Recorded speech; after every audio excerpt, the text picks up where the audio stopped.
नमस्कार, आप देख रहे हैं कशिश न्यूज का डिजिटल प्लेटफॉर्म और आपके साथ मैं हूं दीपक शर्मा। जी हां, राज्यसभा और विधानसभा के उपचुनाव से जुड़ी हर छोटी बड़ी जानकारी आप तक पहुंचा रहे हैं।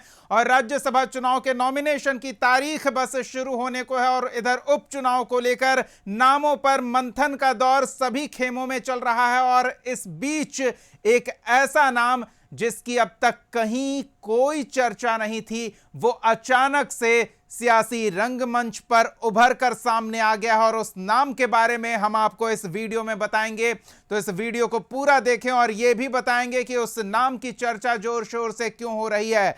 वो नाम है सुनील पांडे का। जी हां, वही सुनील पांडे जिसके बारे में आप अब तक सोच रहे होंगे कि आखिर इतने सक्रिय और इतने प्रभावशाली सियासी नाम को लेकर अब तक कोई खबर क्यों नहीं आ रही थी।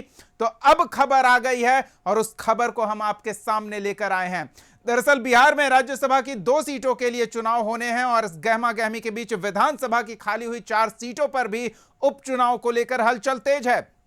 संभावित उम्मीदवारों की लंबी चौड़ी फहरिस्त है जो टिकट के लिए इधर उधर हाथ पैर मारते नजर आ रहे हैं। कई दावेदार जहां हैं वहां बात नहीं बनने की सूरत में पाला बदलने को भी तैयार दिख रहे हैं।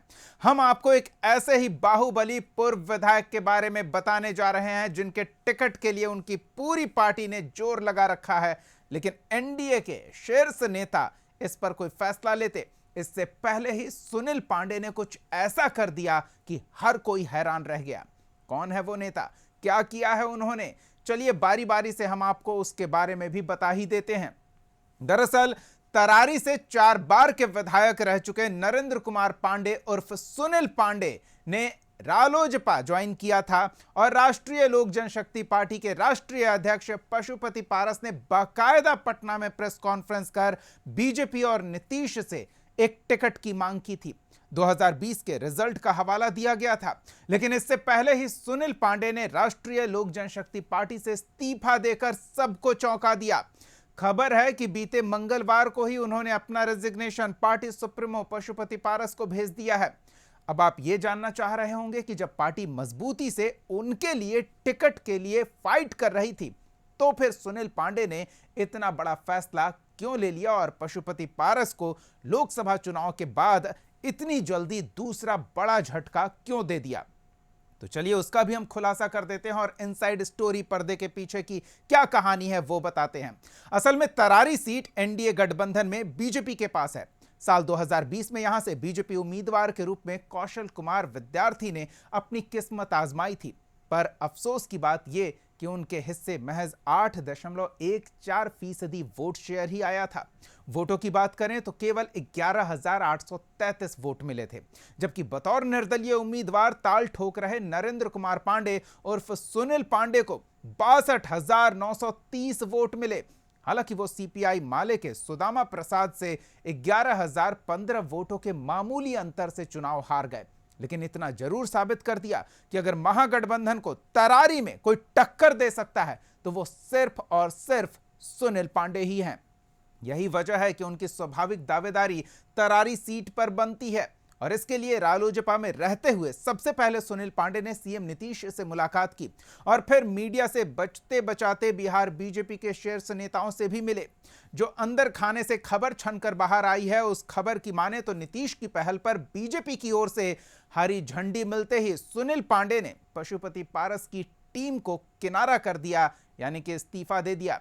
खबर यह भी है कि कल ही यानी कि 16 अगस्त को वो पटना में ही बाकायदा बीजेपी की सदस्यता ग्रहण करेंगे और पूरा दमखम दिखाएंगे। बहुत मुमकिन है कि उसी समय तरारी सीट से उनकी उम्मीदवारी का भी ऐलान कर दिया जाए। अब आप ये सोच रहे होंगे कि जब तरारी सीट बीजेपी के खाते में थी तो फिर नीतीश से मुलाकात का क्या मतलब है, क्यों? तो इसके पीछे की भी वजह आपको बताते हैं। पहली वजह यह है कि बीजेपी से पहले तरारी सीट जेडीयू के हिस्से में ही हुआ करती थी और सुनील पांडे तीर के चुनाव चिन्ह पर वहां से लगातार जीतते आए हैं।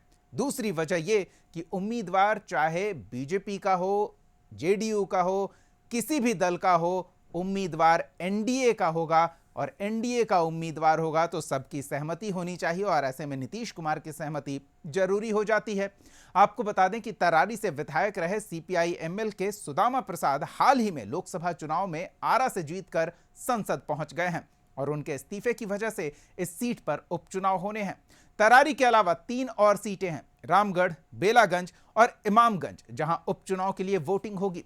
एनडीए में बेलागंज जेडीयू तो इमामगंज जीतन राम मांझी के हिंदुस्तानी आवाम मोर्चा के खाता में जाना तय माना जा रहा है।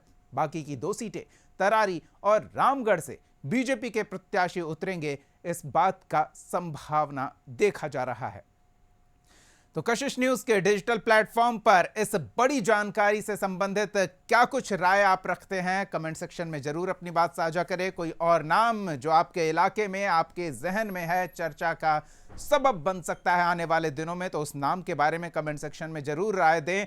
हम अपने सूत्रों से उस नाम पर किस तरह की चर्चा चल रही है उसकी भी जानकारी आप तक पहुंचाएंगे।